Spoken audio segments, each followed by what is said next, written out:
বিকাশের যে বহুল প্রতীক্ষিত আপডেটটা আপনারা চাচ্ছিলেন সেটা কিন্তু আজকে 20 ফেব্রুয়ারি তারা দিয়ে দিছে।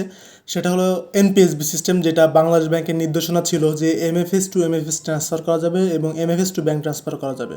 সেটা কিন্তু আজকে তাদের অ্যাপটা আপডেট হয়েছে এবং রিসেন্টলি আমি আপডেট দিয়ে সেটা চেক করলাম। এখানে তাদের সিকিউরিটি সিস্টেম কিন্তু খুবই কড়া, বুঝছেন। মানে অন্যান্য এমএফএসে যেরকম ধরেন নাম্বারটা বসাই আমরা টাকাটা ট্রান্সফার করে দিই, হয়ে যায়, কিন্তু বিকাশের ক্ষেত্রে কিন্তু সম্পূর্ণ ভিন্ন।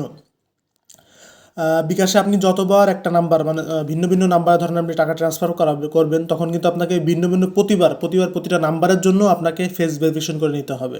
উইদাউট ফেস ভেরিফিকেশন আপনি কিন্তু ওই নাম্বারে টাকা পাঠাতে পারবেন না। আর আপনি যখন একবার ফেস ভেরিফিকেশন করে নেবেন তখন কিন্তু আপনার ওটা বেনিফিশিয়ারি হিসেবে অ্যাড হয়ে যাবে, নেক্সট টাইম আর সমস্যা হবে না। কিন্তু ফার্স্ট টাইম করতে গেলে অবশ্যই আপনাকে প্রতিটা নাম্বার প্রতিটা অ্যাকাউন্টের জন্য ভেরিফিকেশন করে দিতে হবে। বর্তমানে 3টা এমএফএস আর কিছু ব্যাংক অ্যাভেলেবেল আছে।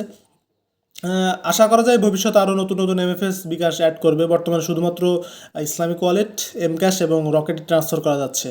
তো আপনারা যারা এই আপডেটের জন্য অপেক্ষা করতেছিলেন, দ্রুত আপনাদের প্লে স্টোরে যান, বিকাশটা আপডেট করে নেন এবং আপডেট করে নেওয়ার পরে একদম নিচে যে বিকাশের মোর অপশন আছে সেখানে গিয়েই দেখবেন যে যেখানে বিনিময়টা ছিল, বিনিময় এবং এক্সট্রা সার্ভিসেস আছে, ওর পাশে বিনিময়ের পাশে এনপিএসবি নামে নতুন একটা অপশন আসছে, ওইখানে যে এনজয় করুন।